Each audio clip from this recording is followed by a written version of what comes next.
Shakar Allah, Yahweh, Bahashem, Yahweh Shai, Brakateawa, Brakateawa Shai, Brakateawa, Brakateawa Shai, Brakateawa, Brakateawa Shai, Thawada, Abba, Abba, Kadash.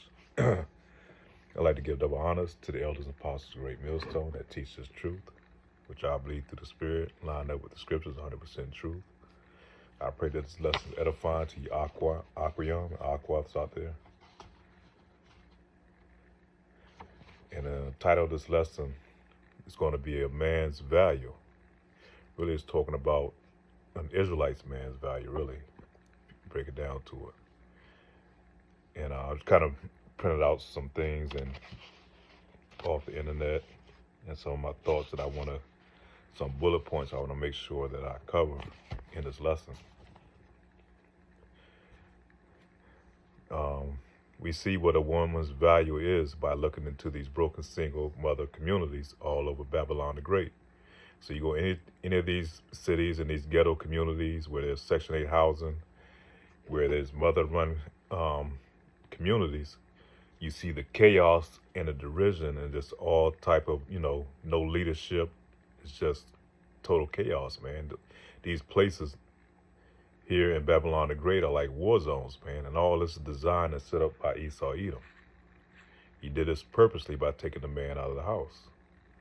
Now, a man's value is that he brings stability to a home. He brings protection. He brings guidance.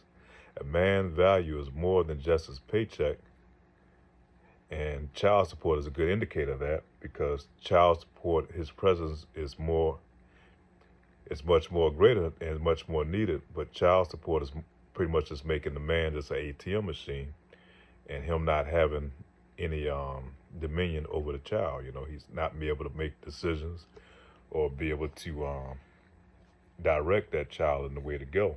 The mother, she gets 9 times out of 10, she gets total control of the child. She's the one that's going to come out from the court system, and it's going to be put in charge of the child once she take you to court and file for custody of the child. Now, these ghetto communities are overrun with single mothers raised by single mothers that are raising these new generation of black men that we have today. You look at these young jakes that coming out of these hoods, man, and they call them Dusties, Pookies, and Ray Rays, but those are the product of single raised households, man, single mother raised households. These are the products that they're creating, that they're producing. These young men have become rebellious, contentious to one another, creating war zones with our communities.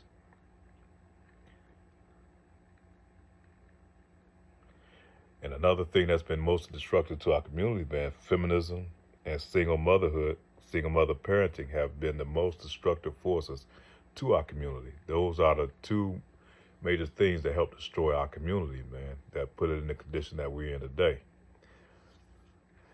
Going to go through here for precept. We're going to go through Matthew chapter 12, verse 29. Or else, how can one enter a strong man's house and spoil his goods, except he first bind the strong man, and then he will spoil his house? So how were they able to destroy our nation, destroy our goods? They took the man out of the house, man. And then they can come in there and corrupt the woman, and come in there and corrupt the seeds, That's why you got all these young jakes, man, that's effeminized. They're quick to pull a gun because they're caught up in their feelings and shooting at one another, killing one another pretty much. And then the daughters, man, have become thought pockets, man. And that's what's created within these communities. So those have been the two most destructive forces on our communities, is feminism and single motherhood parenting in those communities. Because E has pretty much forced Jake out of the household, man. Especially when you go to those ghetto communities. We're going to go to, I'm going to show a parallel between having a father present and just a single parent in a mother, single mother household. The strengths of father presence, children, this is what I Googled down off the internet. The strengths of a father's presence. Children with involved fathers have a strong foundation of child well-being. They are at lower risk for a host of poor childhood outcomes: infant mortality, low birth weight, emotional and behavioral problems, neglect and abuse, injury, obesity, poor school performance, teen pregnancy, incarceration as juveniles, alcohol and substance abuse, criminal activity, and suicide. So these are all the symptoms that come from not having a father in the house, man. But if you have a father in the house, man, it's greatly going to reduce these things from happening. It is extraordinarily well documented how much of a disadvantage children from a single mother household have over children whose parents remain together. But less well documented is how much of a disadvantage they have over single father households. For example, studies have found that children that from a single mother household are 5 times more likely to commit suicide than children from both unbroken childhood households of single father households. 9 times more likely to drop out of high school, 10 times more likely to abuse chemical substances, 14 times more likely to commit rape, 20 times more likely to end up in prison, and 32 times more likely to run away from home. And the list does not stop there. Single mother households also account for 70% of all teen pregnancies. And you know those teen pregnancies are out of wedlock. So you create a cycle all over again. So it's definitely a big, disparity in not having a father in the household, man.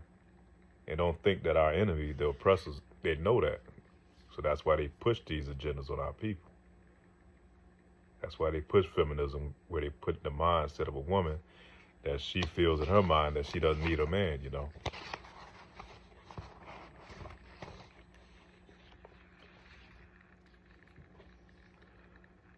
A study led by the American Sociological Association determined that nearly 70% of all divorces are initiated by women, and the percentage of college-educated American women who initiate divorce is even higher. Something I wanted to pull up too, because it's a precept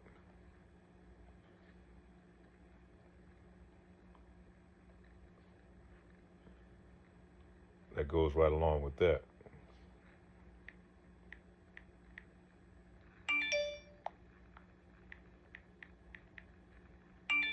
God damn.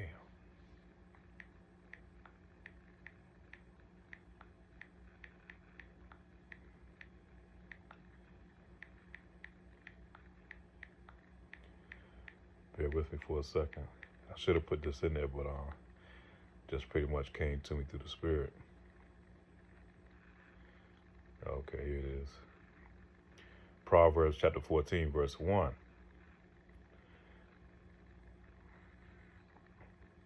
A wise woman builds her. No, okay, let me go to the King James Version. A wise woman buildeth her house, but a foolish plucketh it down with her hands. And that's exactly what I just read. A study led by American Social Association determined that nearly 70% of divorces are initiated by women, and the percentage of college-educated American women who initiate divorce is even higher. So you definitely could see how that can come into play, man. And here they when you go to the court system, it's easy to get a divorce. They have a no contest divorce. For any reason, you just go in, you can just put in for a divorce, man. It makes it that simple. But if you go in scripture, it tells you about only the conditions that should be when you are able to have a divorce. Majority of women are pregnant by less value men with no integrity, street niggas, and pretty boy type players, which takes us back to the heart of the matter. A sound father in a household is supposed to help vet a father of his daughter. So if you have a father in the household and she brings a man home that she's dating, you know, the father's going to help vet that young man. He's going to help that daughter with vetting um, who she's going to be connected to. Because men have an ability to judge good character in other men. You know, a man can look at another dude and pretty much say, you know, yeah, this dude, you know, he's slick. You know, he's got some things, but he doesn't have good characteristics about him. You know, we can peep game on another dude. You know, dudes can do that. Same with the woman. A woman could pretty much read another woman and tell her what she's about. So that's what fathers are needed for, man. That's why you have all these women making poor decision making and having kids, man, that's out of wedlock because the type of mate that they choose, because they don't choose wisely. And that's the purpose of having a father there, man. He does a well thought out search and understand these statistics and uses this as a form of warfare against our people. We're talking about Eve, we're talking about Esau, Edom, man. Those are our enemy. Those are our oppressors that's over our people, you so-called blacks, Hispanics, the Latinos, and Native Americans, man. Ephesians chapter 5, verse 22. Wives, submit yourselves unto your own husbands as unto the Lord. For the husband is the head of the wife, even as Christ, Hamashiach, is head of the church, and he is the Savior of the body. Therefore, as the church is subject unto the Hamashiach, Christ, so let the wives be to their own husbands in everything. So there's an order, there's a matriarch, there's an order to this thing, man, and the patriarchal order, and from the woman who's over the family, who over the kids, and maintains the household, and the man is over her, and then Yahweh shines over him, and then you have the Most High power, Yahweh. So that man is that spiritual connection to Yahweh Shai, man. But we're going to see in these last days, man, because it says, in that day, 7 women shall take hold of one man. So she's going to need that hedge of protection, and she's going to need that connect to Yahweh Shai in order to be saved in these last days that's soon approaching. The hour of temptation. Psalm 64, verse 4. They that may shoot in secret and perfect, suddenly do they shoot at him, and fear not. They encourage themselves in an evil matter. They commune of laying snares privily. They say, who shall see them? They search out iniquities. They accomplish a diligent search. Both the inward thought and of every one of them in the heart of every one of them, and the heart is deep. So they have these think tanks where they get together and they find ways to forward and build on their communities, but find ways to destruct and dismantle our communities. Isaiah chapter 51, verse 20. Let me go back to what I just read in Psalms, because, you know, they set these traps and these snares, you know. That's why they have what they call from the grave to the prison pipeline, you know, where they set up these social constructs to help Jake to not succeed, man, that he's going to fail, end up in their prison system. Once you go in a prison system, you become a ward of the state, you lose your right, and you're damn near a slave to the state, man. When you go in there working for like 30 cents for an hour. Isaiah chapter 51, verse 20. Thy sons fainted. They lie at the head of all the streets as a wild bull in a net. They are full of the fury of the Lord, the rebuke of thy God. They become rebellious, man. They become contentious, you know. Especially once Jake reached them teenage years and he'll have a father there to guide him and correct him and connect him to show him how he's supposed to reach his higher power, man. Jake is going to go off, man. And not to mention all the other things, these social constructs that they have in play through the music, that's the detestable type of music that they push on our kids, through the movies, through the media, and all these things, man, has helped to corrupt, you know, these young Jakes, man. And that's why you got these wild bulls that's in the net. They set up and they caught up in the net, man. They going straight to the prison system, or they either off one another, man. Ecclesiasticus chapter 26, verse 10, or either Sirach, it's coming out of the Apocrypha. And thy daughter be shameless, keep her in straitly, lest she abuse herself through overmuch liberty. And that's why it was very important in these biblical times, man, back in those days, that they always looked after the daughter and made sure that she didn't go out, because these young daughters now, man, they have too much freedom, man. They're all over the damn place. They out here with hot girl summer, just doing all type of things, man. They don't have a husband, and sleeping with all type of men. A woman's supposed to only have one man throughout her whole time when you're on the earth. She's supposed to pair bond with one man, not go through this thing what they call dating and date so many men till she find the right man. No, that's a whore. That's a whore considered in the Bible, man. A woman is supposed to have one man throughout her lifetime, unless her husband die or for some reason they have a divorcement. So yeah, our women are definitely going off, man.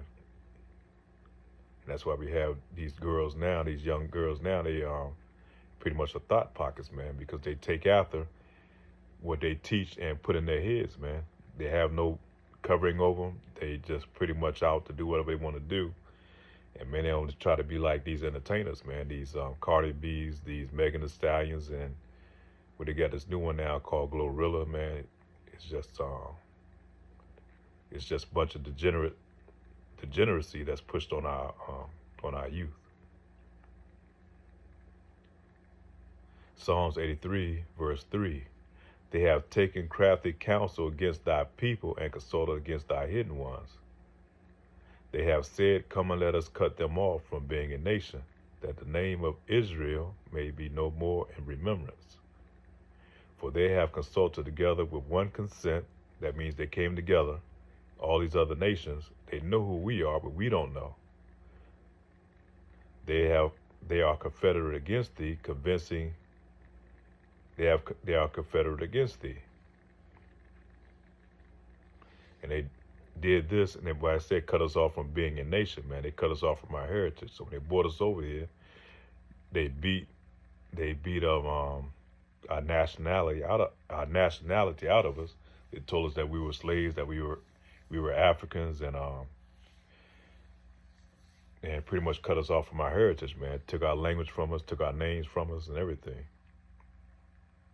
This so they can keep us in gross darkness, man, here in the valley of the shadow of death.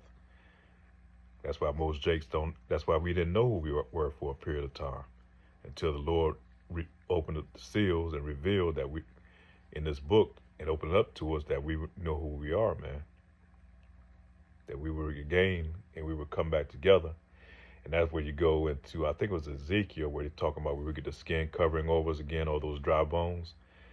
And we're going to come back to being the people again, realizing who we are, learning our language, our names, where we come from, and our customs, man. Our laws, first and foremost, our laws, statutes, and commandments, man, which is our true heritage, which tells us who we are and how we conduct ourselves. For they have consulted together with one consent, they are confederate against thee. And a lot of this was done to convince Eve that feminism was her best option.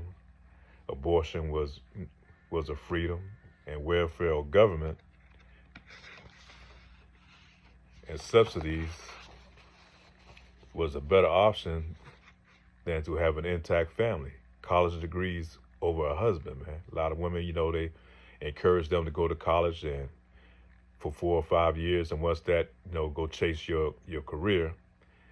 But all the time neglecting having a family, man. Those are our prime years of bearing children, man. Anytime from 18 to from 20, 24 to 26. Those are prime years when she's supposed to be raising her kids.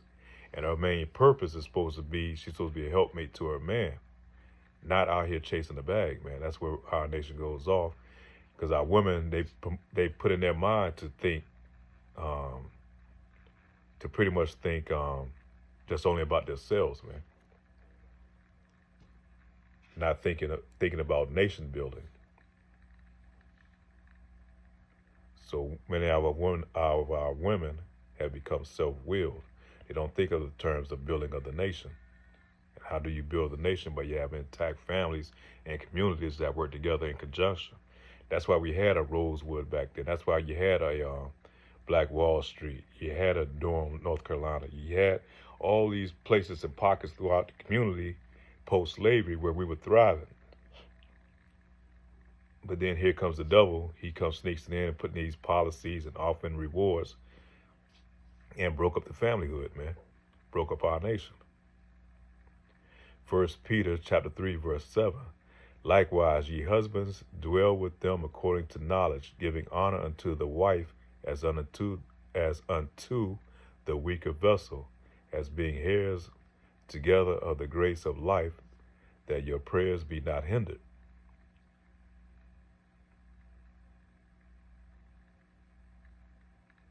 So really, together we're stronger, man and wife, than being singles out here and trying to maneuver through this wicked world, man.